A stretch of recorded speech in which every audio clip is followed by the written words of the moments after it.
and I noticed it on my laptop here, so you should have noticed it at the top left of your screen as well, hopefully. And so, since we're recording, you definitely want to be using good judgment in what you're typing in the chat areas. But I record it for those of us, our classmates, who aren't able to be here right now to be here for the live recording. And in fact, they're hearing me right now on the recording if they're viewing this as a recording. So anyway, we'll be doing the same thing we did for the first review, where I'll pull up on the screen a question, and then I'll give you a chance to vote on an answer. And I'll close the poll after a little bit of time. The people who are seeing this as a video recording will not be able to see the poll, though, or the yeah, they won't be able to see the results of the poll, but I'll read them so that everybody knows how we've all answered, and then I'll reveal the correct answer. So, before we do get started, though, does anybody have an answer? You can, or have a question. You can type into the chat area if you do have a question, and I'll answer them right now, or at any time while we're doing the review. If you type into the chat area, I'll respond to those questions as well. So I'm not really seeing anybody adding a question, so we're going to get started here then with a question on the screen here. So here we go. Freud called the actual pictures or images in dreams the what type of content? And let me open a poll here. And you should see on your screen right now a box where you can record your response right now. So Freud called the actual pictures or images in dreams the blank content. So what's your best answer on that? Again, if you're seeing this as a recording, you can't use the poll, but you probably just want to maybe write down your answer, or keep it in mind. And looks like 11 out of 16 have voted so far in the live session here. So we'll give it just a few more seconds here. We're up to about 13 out of 16. And so the actual pictures are called what? And so I'm gonna end the poll now. It looks like most people have voted. We've been open for about a minute here. So let me share the results with you. And those of you, again, who are seeing this live on your screen, you can see that 9 out of 13 said number 2, the manifest content. A couple of people voted for number 1, the latent content. And a couple people answered number 3 or number 4. And I'm going to reveal the actual answer right now. And as you can see, the correct answer is the manifest content. Does anybody remember what the latent content is? You can kind of type it in the chat area. What was the latent content of dreams? Yeah, the hidden meanings or hidden messages. Yeah, what the images mean. And I kind of got a little graphic probably when I was teaching this. But Freud had a lot of interpretations of dreams. He said the latent content a lot of times represented sexual things that people couldn't talk about. It was all hush hush, that sexual stuff. So yeah, train and tunnels. Yeah, you got it. Some of you learned something this semester. So yeah, the manifest images um, that was, yeah, I'm still learning how to use my controls here. And let me just try something here. Yeah, this, oops, try it again. This thing right here, this manifest content, that was the actual pictures, but the latent content was the hidden meanings there. So, yeah, let me kind of get rid of that here. Oops. Oops, that's not what I wanted at all, was it? Let's go back to from the beginning and yeah, the manifest content here. Okay. Um, so let me, oops, that's not what I wanted to do either. I'm, like I said, a little bit rusty here. So I'm going to relaunch the poll so that you'll have a new screen to vote on. And if you're like me, you kind of have to scoot that off the page a little bit. Let me give you a new question here. So Moesha was always tired. She would fall into bed about 10:30 every evening and be asleep in seconds, but woke up frequently throughout the night. She's most likely suffering from what? And I'm hoping the poll is open. Let me pull that back up here. Yep. Okay. So people are voting right now. So what's Moesha's problem?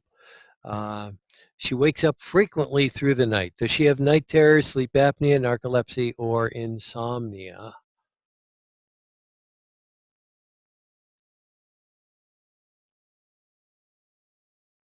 What's the best answer here for this question? Somebody answered number 5, and as far as I can tell, there's no number 5. So we've got about 12 out of 16 have put in a response so far. And so let me end the poll.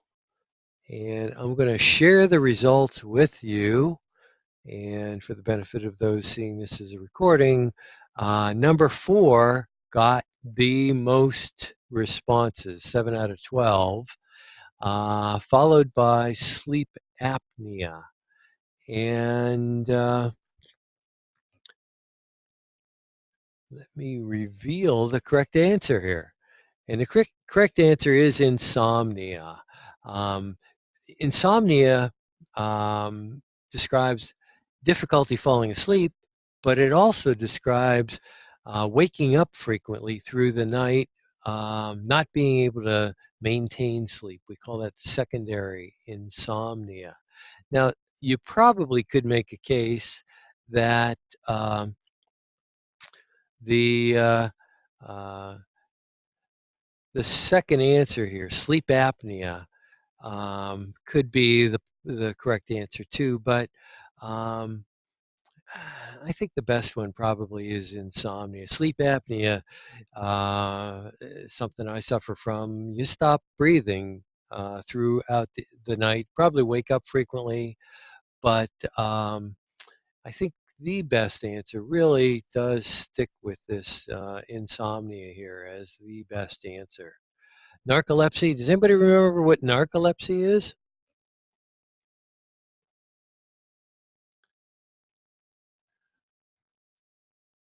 Yeah, narcolepsy is fall right into sleep during the day. Yeah, and those people end up being very tired all the time too. So, yeah. Now, some of you, I have seen blaming your falling asleep in my class on your narcolepsy, but I'm not buying that one from you. But laugh out loud, right? Yeah, falling right into sleep during the day. And I think I described one of my students who suffered from narcolepsy. And night terrors is sleep disturbance. Yeah, I call it a nightmare on steroids, where you really get scared during during sleep. So, okay, let's erase all that. And can they not maintain a REM cycle? Actually, they people with insomnia probably don't fall into REM very well and wake up frequently during the night. People with where is this the oops, is that the one I wanted? No, people with narcolepsy may actually even fall directly into REM sleep in the middle of the day. Would we get the question incorrect if we chose number 2 on the test? Well, here's news for you. You're not going to get this exact question, but you're going to want to know something about some of these sleep disorders. So that's part of the reason why I have it um, have this question here. But you want to know the difference. I mean, insomnia, in fact, is a very common sleep disorder. Sleep apnea is not quite as common. Um, I've experienced both of them, though. But I think I asked you to raise your hands during class, and we found that actually the most common sleep disorder is insomnia, but narcolepsy fall right into sleep. Has anybody ever heard of fainting goats?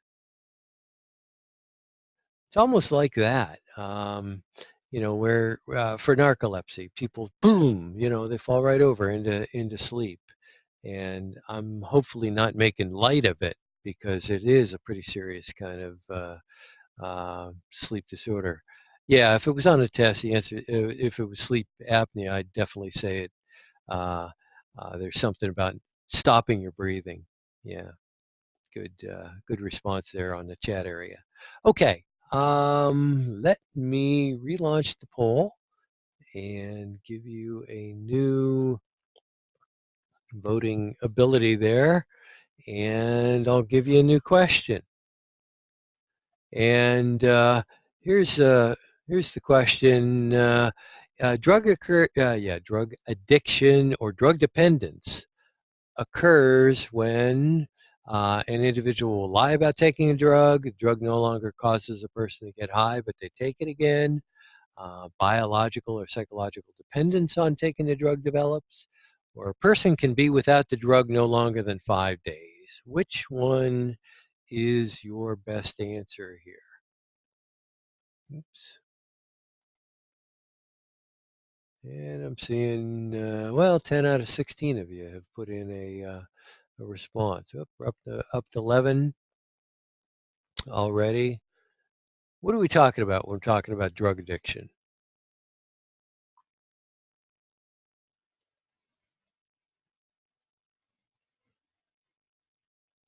And it looks like we're up to about 14 people have put in a vote. So I'm going to end the poll, and those of you watching the recording probably have figured out an answer already. And as I share the results with our live people here, we see that 13 out of 14 picked number 3. Drug addiction occurs when biological or psychological dependence on taking the drug develops.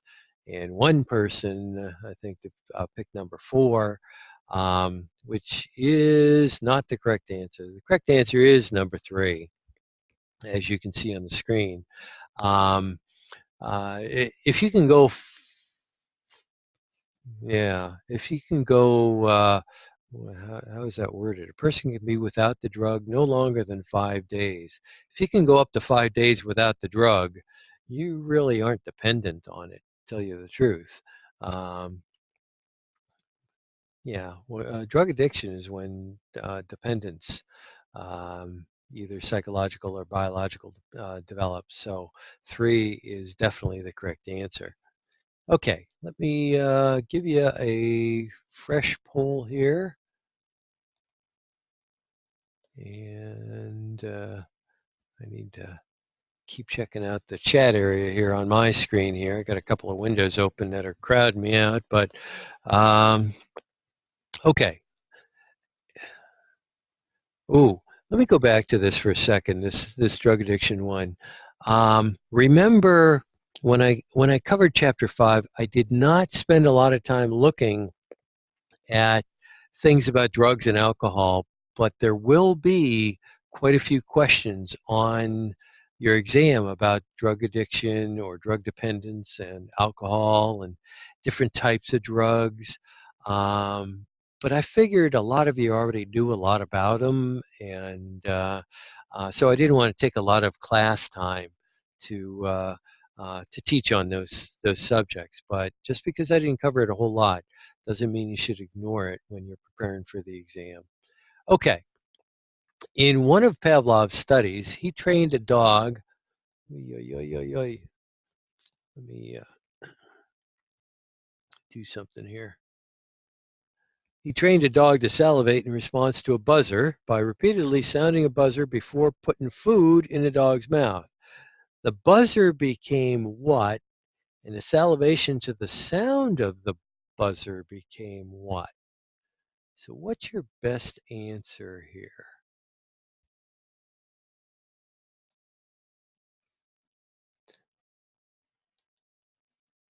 And trust me, you're going to see questions kind of like this on your exam.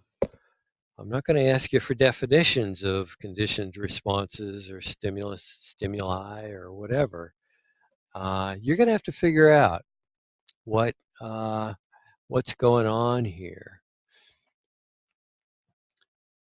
So I think on your 3x5 card that you're allowed to bring to the exam, you might want to put some definitions of what's a conditioned. In fact, if you've already answered, let's use the chat area. If something's conditioned, what's our other word for it? Go ahead, type it in. See who's got the fastest. Yeah, Miriam's got fast fingers there. If it's conditioned, it's learned. And if it's unconditioned, it's natural. So just kind of, keep that in your head that unconditioned means natural and conditioned means learned. So in looking at the poll here, looks like we have 13 out of 16 people have responded. So I'm going to end the poll and show you that most people, 54%, picked number 2. A couple people went for number 4. And oops, I didn't share the results with you. There, I'm sharing the results with you. You can kind of see that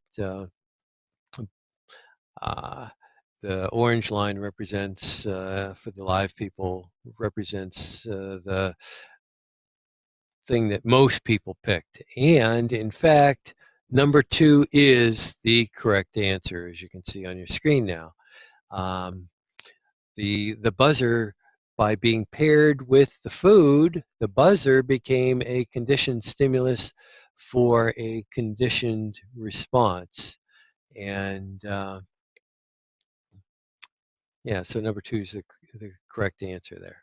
Okay, let me give the live people here a fresh way of showing their answers. And let me give you another question here. So, a researcher decides to classically condition a rabbit by presenting a sound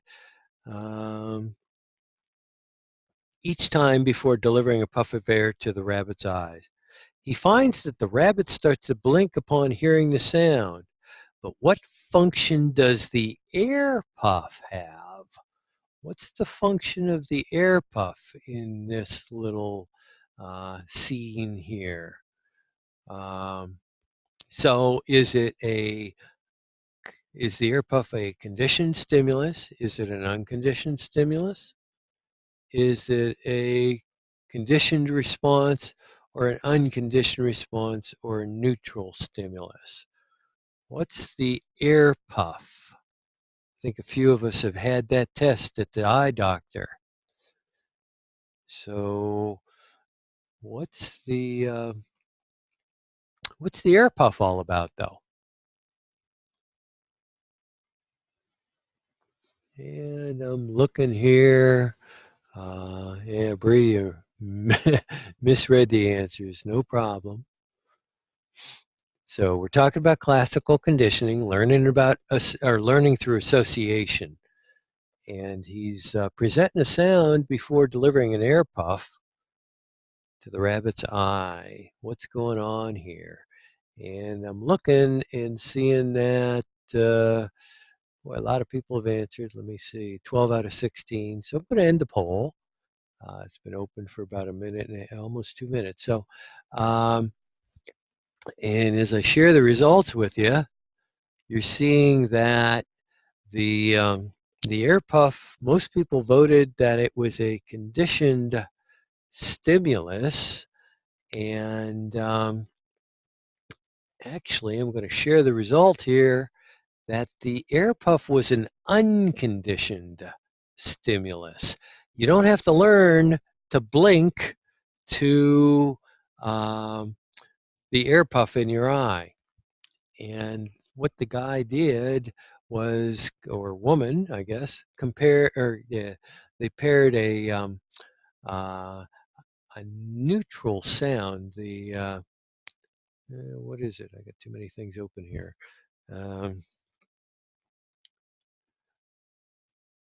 Yeah, the sound is originally neutral, and the researcher paired that sound with a puff of air.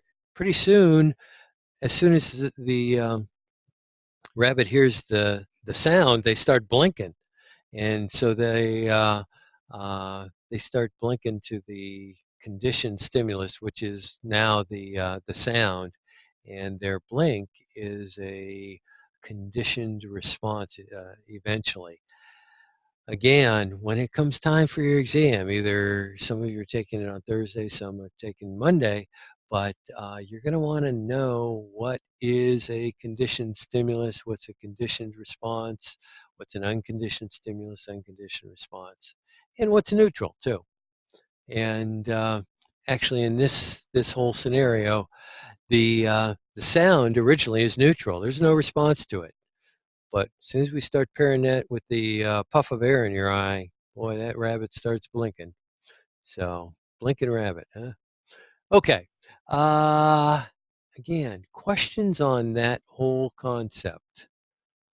I think your textbook has a diagram of Pavlov's dog and food, and how the food and the bell, the bell eventually becomes a conditioned stimulus. And I think I gave you in your notes how each one of these things functions. So, okay, let me give you a fresh poll. Okay, you should have a fresh poll up, and I'm going to move this off my screen here, and there we go. Give you a new question here. This is the best question of the night, okay? If you can understand this question, in fact, even before you answer the question, let me open my chat area here so I can see what the heck's going on. Anybody remember what reinforcement does to a behavior? What does reinforcement do? Go ahead and type it in the chat area. Increases or strengthens. Now, is that only positive reinforcement, or does negative reinforcement increase a behavior too? Both, both, both, both. Thank you. Both, both. Both positive reinforcement increase a behavior, negative reinforcement increases the behavior by you give something good because somebody did something, or when somebody does something, you take away Justin Bieber. Okay, let me give you the question again. Okay, positive reinforcers blank a response. through the presentation of a positive reward. That's probably a I need to reward that or reword that a little bit. But positive reinforcers do what to a response? Negative reinforcers do what to a response? Through the removal of a aversive stimulus or something bad. Um, and I think I may be. I hope I'm not confusing you um, with what I'm saying here. Positive reinforcers. Whoops. Let me get my pen out here. So we're talking. Oops. Well, I just gave you the answer. Positive reinforcers strengthen a response through the giving of something positive. Remember Sheldon and Penny? What's he doing? Giving her chocolates. Negative reinforcers also strengthen a response by taking away something negative or aversive. And here's where I played, who was it, Justin Bieber, and you could get rid of him by raising your hand. Yeah, the dinging, yeah, Bree, the dinging of seat belts. Ding, ding, ding. And you can get rid of that by buckling your seatbelt. That's an example of negative reinforcement. And you're more likely to buckle your seatbelt in the future in order to get rid of that. Um, like I said, maybe we should put a shock on your seat. As soon as you get in, it's shocking your butt, and you can only get rid of it by buckling your seatbelt. And I guarantee lots of people will be buckling their seatbelts. So let me show you that actually a lot of you were on the ball. You said, yeah, strengthening number one is the best answer here for those of you who are seeing this as a recording. 10 out of 13 said that, and that's great. Those three of you who said negative reinforcement weakens a response. No, that's incorrect. Both of them strengthen a response. That's why I said this is the best question of the night, because reinforcement means we're strengthening a behavior, a target behavior.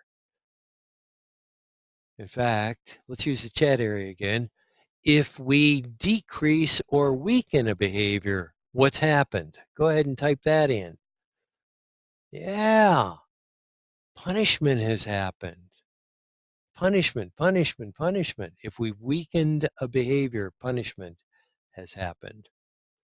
So whenever you see that a behavior has increased, we know it's been reinforced either through positive reinforcement or negative reinforcement.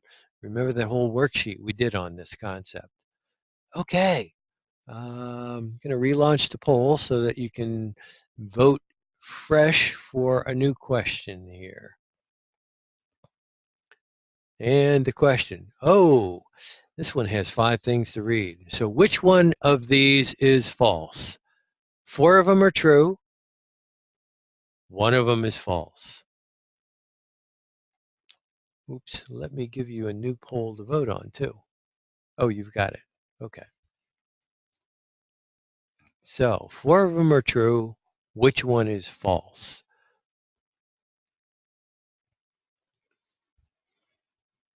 So far, 8 people have voted, 9, and it's unanimous so far. We're up to 10, 11.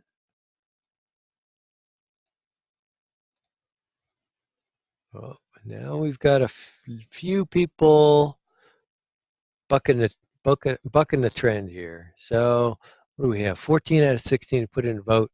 So I'm going to end the poll and share the results. And you should be able to see that most people voted for number 5 because punishment can cause a person to avoid their punisher, may create fear and anxiety, may increase aggression from the person being punished, may encourage behaviors like lying in order to avoid punishment. Punishment is not the best method for getting children to behave. Let's use that chat area. What do you think I say the best method is for getting children to behave? What do you think's the best method? Timeout. Timeout's a punishment. Reverse psychology, positive reinforcement. Yeah, yeah. I think positive reinforcement is the best way to get somebody to behave. Um, Reinforcement in general, but in order to use negative reinforcement, you have to start the shocking machine and then turn it off when the kid is behaving, and that's probably not a good idea. Uh, Sheldon was going to use mild electric shocks with no tissue damage at all. But positive reinforcement is actually the best way to get a child to behave. So, okay, let me move this off to the side if I can. Going to give you a new poll. Hopefully this is helping to distinguish the difference between certainly reinforcement and punishment. Punishment decreases behavior. I know I never said that in class. And reinforcement increases the behavior. I certainly ignored saying that in class. Okay, let's get a new question here. Oh yeah, uh, that is the correct answer to that question number 5. Okay. On average, this is about schedules of reinforcement. On average, a kid's going to receive $10 from her parents around every 2 weeks for cleaning her room. What type of reinforcement schedule are the parents using? So you should be able to record your response for this question. Good. I'm seeing a couple pop up here. On average, around every 2 weeks, kid's going to get $10. So what type of reinforcement schedule are the parents using?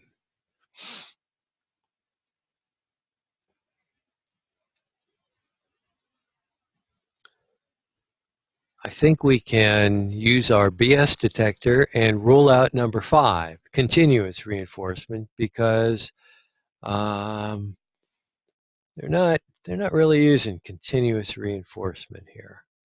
So what's going on? And it looks like 14 out of 16 put in a vote. So I'm going to end the poll, let you guys see the results. And as you can see, most people voted for fixed interval. And you're in the right church, but the wrong pew, I think. It's definitely not a ratio schedule because we're talking about weeks here. And so if we're talking about, you know, time, we're talking about an interval schedule. So it's a choice between these two right here. And if they were saying exactly 2 weeks, does anybody here get paid every 2 weeks?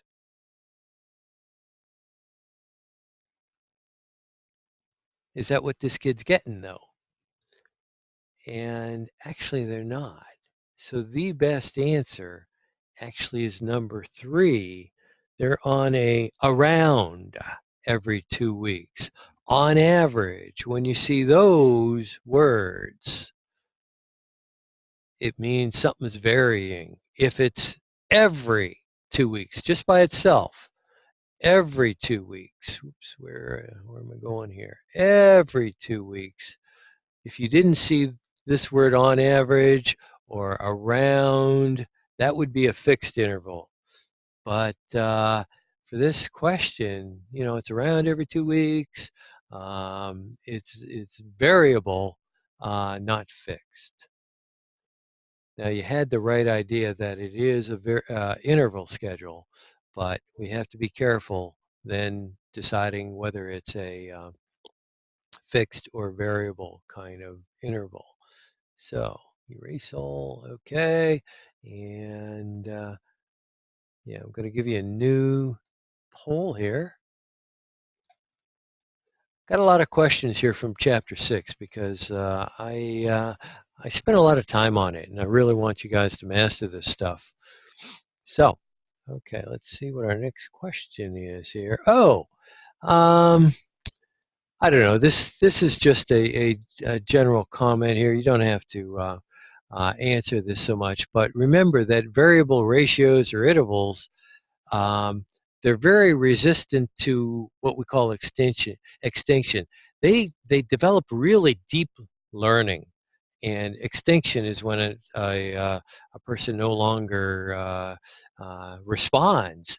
And actually, it's kind of crazy. People would keep playing a slot machine even if it was broken, because it uh, um, pays off in a variable ratio. And uh, what's the fixed ratio again? Fixed ratio, Jasmine, is when, let's say, exactly every third time you get a payoff. That's a fixed ratio. Or what in class I said, if you have to buy 6 coffees and you get the 7th one free, every 7th one is free. That's a fixed ratio. I hope that helps. Let me see. I got to pull the chat in here. Okay, got it now. Okay, good. Now, a variable ratio would be on average every 7th time you get a free coffee. A fixed ratio is exactly. If you say that word exactly or every, it means it's fixed, whether we're talking about variable or whether we're talking about a ratio or a interval. If it says exactly or every, that means fixed. Exact or every means fixed. On average means variable. Okay, good. Glad it makes sense. Okay, let's see what else I got here. What do you think? Is this learning? Whoops, let me give you a way of voting here. Is this learning? 1 would be yes, 2 would be no. An infant stops sucking its thumb.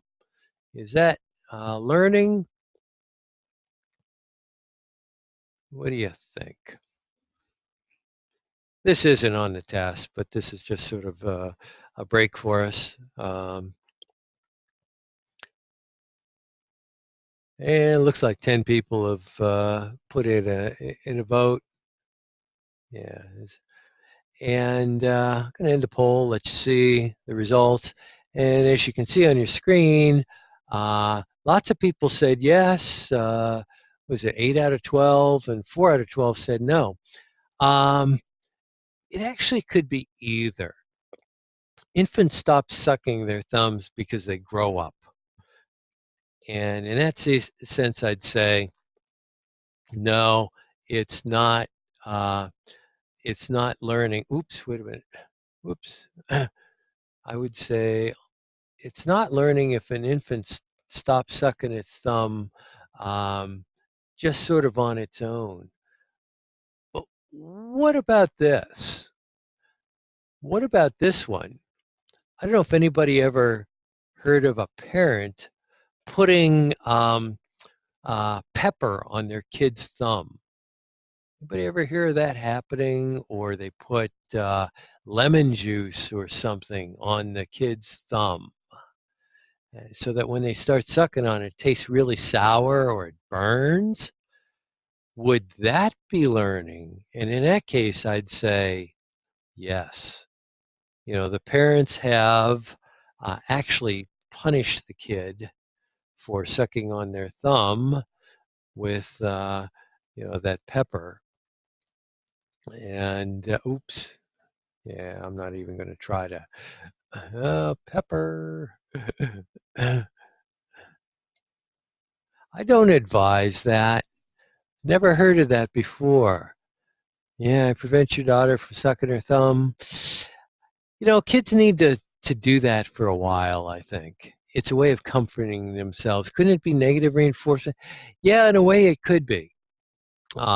that sucking on their thumb creates a negative kind of situation, so they take their thumb out of their, yeah, it would stop. That negative thing would stop when they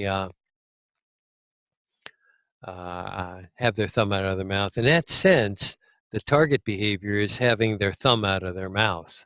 That would start increasing because they no longer want to be sucking on that peppery thing or whatever. Or you could just play Justin Bieber and maybe, oh, baby, baby, maybe they'll stop sucking their thumb then. Okay, let me clear my screen here and relaunch poll. And what's my next thing here? Oh, sort of had something like this in class. After working on a difficult puzzle for hours, she figures it out. Jane finally figures it out. From that point on, she can solve all similar puzzles in the same time it takes her to read them. Did she learn? Did learning happen?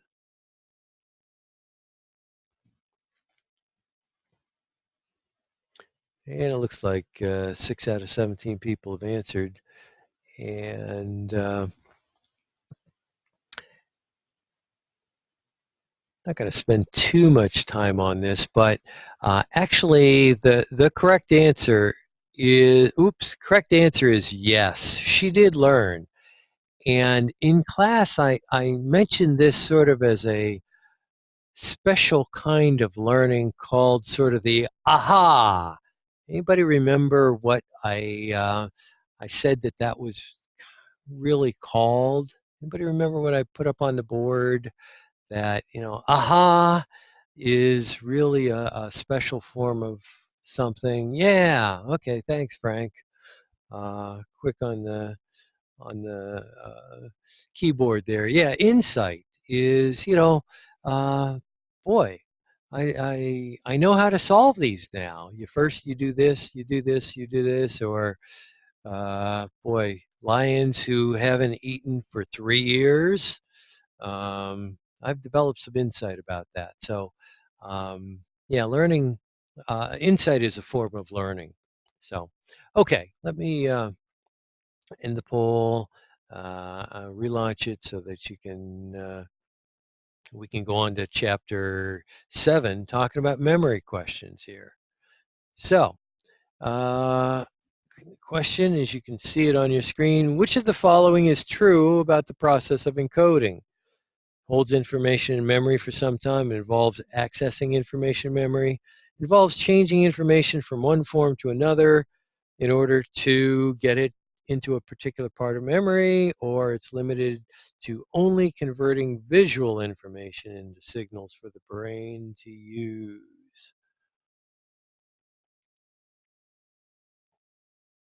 So what's your best answer here?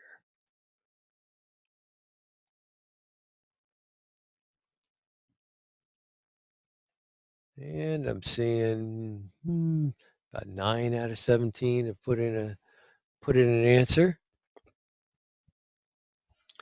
And we'll let it go a few more minutes here. Or maybe less. We're up to 10 out of 17. And so I'm going to end the poll. And let's just see. Oops. For some reason I can't. That's it. There we go. For some reason I couldn't get my pointer on the screen here for some reason. I'm going to end the poll, share the results, and with those who are seeing this as a recording, number 3 got the most votes. 57% went for that. And that is, in fact, the correct answer. Encoding, if you remember, it's kind of, you're putting information into your brain, basically, and we get that from our senses. So it involves changing information from one form to another in order to get it into memory. And we're kind of doing that all the time, probably, when we're working with that working memory. Anybody remembers what that was? Combination of short and long-term memory. So best answer to that question is number 3. Okay, let me relaunch the poll so that you guys on live with me here get a new chance to vote. And I'm going to give us a new question here. Okay, this temporary storage system holds 7 or so items of information for about 20 seconds. Which memory are we talking about here? Sensory, long-term, short-term, or iconic memory? And I hid the poll, so there we go. I can now see it again on my screen. And I know those of you seeing this as a recording can't see the poll, but you should be recording or figuring out your answer right now. So, about 13 out of 17 people have answered this question. So I'm going to end the poll and let you see. And I'll read it for those online or seeing this as a recording. 12 out of 14 people said it was number 3, short-term memory, and that is definitely the correct answer. You know, I think I said about 5 to about 25 seconds we hold information in short-term memory, and George Miller with his Miller's Magic Number says we can hold about 5 to 9 items in our short-term memory, and otherwise we're going to lose them if we get too many things in there. So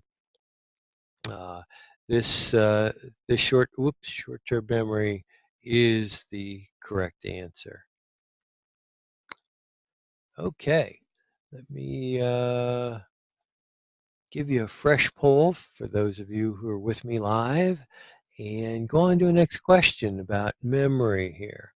So, remembering how to ride a bicycle even though you have not ridden one for years is an example of what kind of memory? Declarative, procedural, semantic, or episodic? I think this one should be really easy. But what I think is easy sometimes can be challenging. Who knows? So we're unanimous so far. Up to 8 out of 17. 9, 10. Are you all in? That's your best answer. Oops, we had a couple people try to be contrarians here. So 15 out of 17 have answered the question. So I'm going to let you see that on your screen. You can see that orange line, those of you with me live. Number 2 got the most responses. 12 out of 15 voted for number 2, and that's in fact the correct answer. It's a procedural memory. How to do something is procedural memory. Declarative memory is what? Facts and figures. 1492, Columbus sailed the ocean blue. I won't quit my day job and go into singing, that's for sure. Okay, let's take a look at another question. Should have a fresh poll for those of you with me live. And we'll get another question here. Ooh, you ask your little nephew to recite the alphabet that he just learned in school. He can only remember A, B, C, and X, Y, Z, which is consistent with what? Elaborative rehearsal, maintenance rehearsal, serial position effect, semantic confusion. So what's going on there? A, B, C.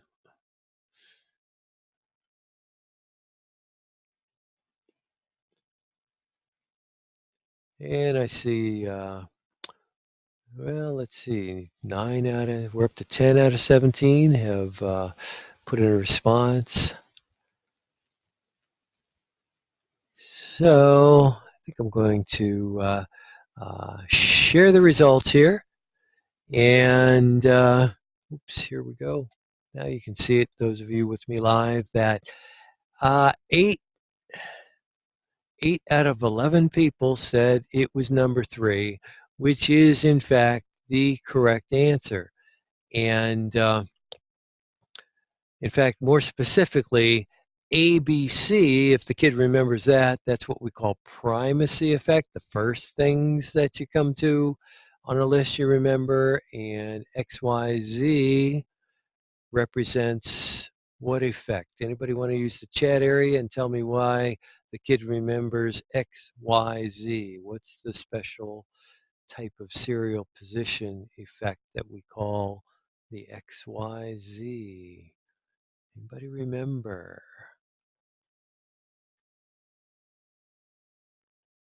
Oops, I'm looking here. It's at the end, yeah.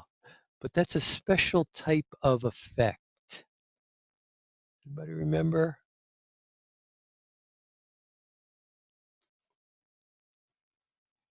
Well, it's called at the beginning primacy effect, kind of like being in primary school. And the latest things that you saw on the list, the last things he saw on the list is called recency effect. I'll give you the answer. It's called the recency effect because it's the most recent thing you saw. Kind of like the most recent teachers you had. They're easiest to remember, and the primary ones you had are the easiest to remember. Stuff in the middle, if you remember, kind of falls out of your memory, unfortunately. But all of it is part of what we kind of describe as this serial position effect here. You know, the place on a list. Okay. Let me get rid of that. Give us a new poll, and on we go. So you should have a new poll on your screen, and let me give you another question. Which of the following is most likely to be a prototype for the concept furniture?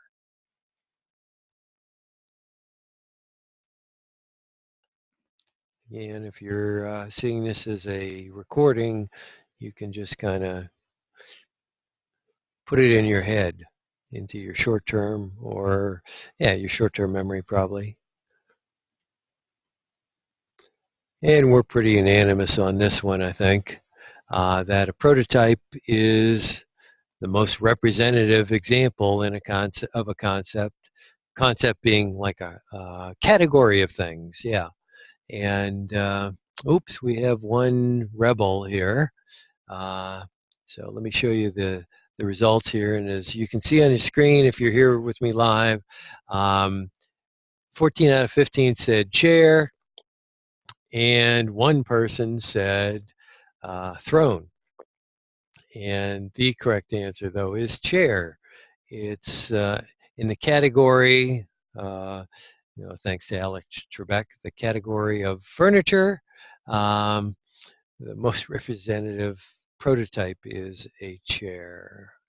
Okay, let me give us a new way of showing our answers here, and let's get another. Which is most accurate?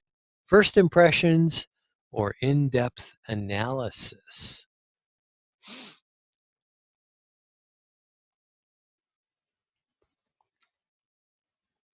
Think about that for a second. Which are more accurate? And we quickly got 13 out of 17 people voting. So this isn't on the exam, but I'm going to show it to you.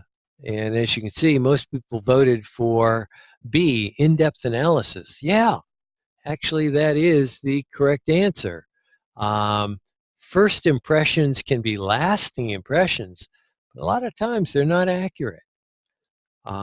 We have to be careful about those first impressions and be open to taking in new information sometimes, even though we may not want to.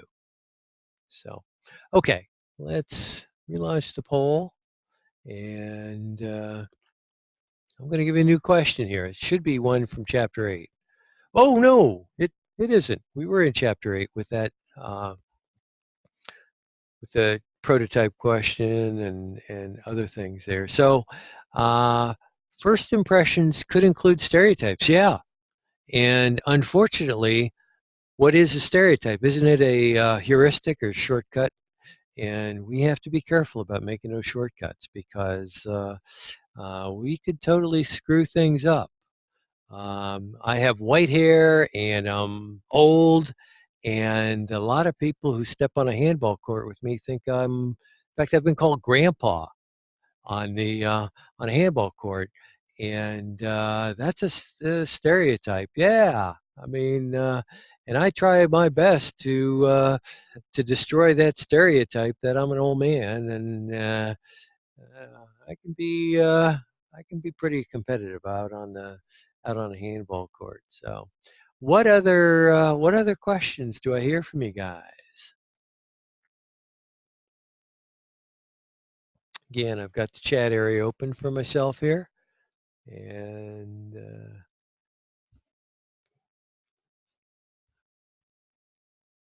what other things do you want to ask me while you got me here? Difference between night terrors and nightmares. I would say, yeah, you could close the poll, Vicky. Nightmare is a bad dream. A night terror, you wake up sweating and panting and maybe even screaming. It's really intense, Nigel. A night terror. I think the word terror probably is a tip off compared to a nightmare.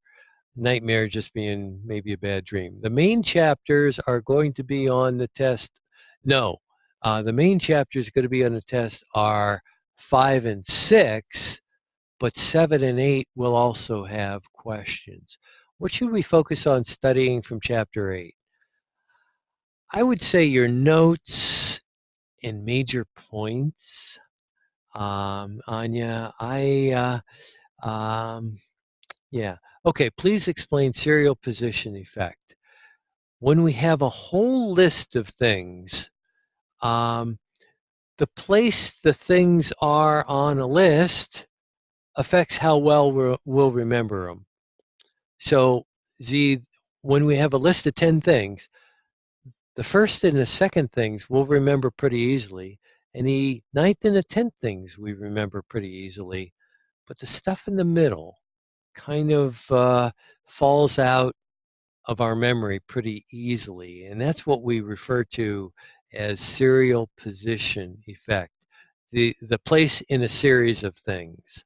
Um, that's serial position. And special forms of serial position effect are primacy effect, recency effect, which I think I gave you in your notes, and I tried to explain a few minutes earlier. Can I have a refresher on the difference between interval and ratio? Here, here's a chance for class to help out. Let me hear the class. What's an interval? What should we look for if we're talking about an interval? What are we looking at when we talk about interval? Interval is time. Yeah, yeah, Barack, thank you. And so if we're talking about every 2 weeks or once a month, we're talking about intervals. If we're talking about ratio, we're talking about events or things you do, like pushing a button. That's an event. Has no reference to a watch or a clock or anything like that. Putting your money into a machine. So for the slot machine, the amount. See, I try to avoid the word times because time is supposed to be connected with intervals, but the number of actions. Let's use actions. Yeah, so it's a ratio. Yeah. Um, so for the slot machine, yeah, it's definitely a ratio. I think you get it now. Go back to that. We did a worksheet. Yeah, nth success or behavior. ratios are things you do.